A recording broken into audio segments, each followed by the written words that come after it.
Banta sa ekonomiya ng bansa ang giyera sa Iran. Nagbabala ng Energy Department sa nagbabadyang taas presyo sa langis sa gitna ng gulo sa Middle East. Bagaman tinitiyak ng Pangulo na sapat ang stock ng petrolyo, di pa rin kumbinsido ang ilang grupo.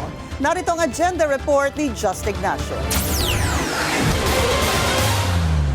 Nagbabala ang Department of Energy o DOE na posibleng tumaas pa ng hanggang 2 piso kada litro ang presyo ng produktong petrolyo sa mga susunod na linggo. Ayon kay Director Rino Abad ng Oil Industry Management Bureau ng DOE, mangyayari ito kung aakyat ng 5 hanggang 10 dolyar ang presyo ng krudo mula sa kasalukuyang $72 per barrel. Binigyang diin ni Abad na kung magpapatuloy ang gulo sa Middle East, tiyak na maaapektuhan ang pandaigdigang supply ng langis at ang presyo nito sa merkado. Pero gagamit lang daw ng emergency powers ang administrasyon kung lalampas na sa $80 per barrel ang presyo ng langis. And again, even if it exceeds $80 per barrel, doesn't mean we react right away. It also has to exist for a certain period of time.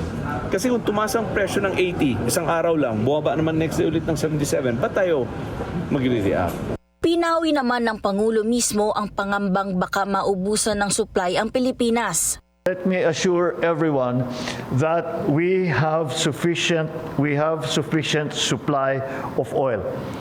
Meron tayong stockpile that are approximately 50 to 60 days in terms of gasoline, in terms of fuel oil, and in terms of kerosene.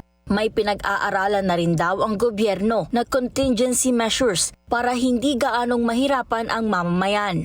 Pero hindi kumbinsido ang ilang grupo.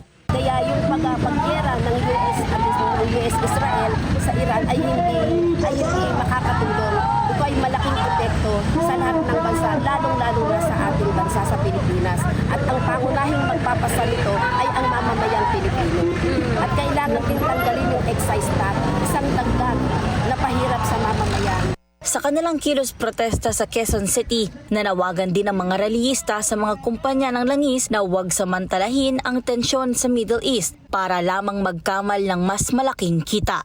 Para sa agenda, Just Ignacio, Billionaire News Channel. Mag-follow sa aming mga social media accounts at mag-subscribe sa aming YouTube channel para sa pinakahuli at eksklusibong mga balita.